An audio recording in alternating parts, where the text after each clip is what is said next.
தமிழ்நாட்டுக்குள்ளவே எந்த சஃபாரிக்கும் போகாம எல்லா வனவிலங்குகளையும் இந்த ஒரு ரோட்டு வழியா வந்தா சாதாரணமாவே பார்க்க முடியும். வழி நெடுக யானைங்க, புள்ளிமானுங்க, காட்டு பன்னிங்க, காட்டு மாடுங்கன்னு எல்லாத்தையும் நீங்க சஃபாரிக்கே போகாம பார்க்க முடியும்.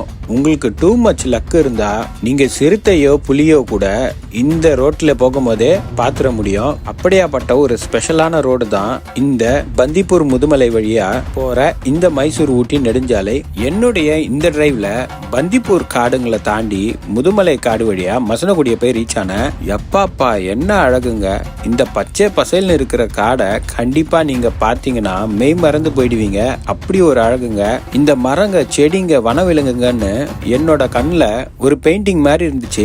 இதை நீங்க நேர்ல பார்க்கும்போது தான் அந்த அனுபவம் உங்களுக்கு புரியும். நம்ம ட்ரிப்ல இங்க போகும்போது வழியில எக்கச்சக்கமான மான்கள், யானைகள்னு ஏகப்பட்டது பார்த்துட்டு போயிட்டே இருந்தோம்.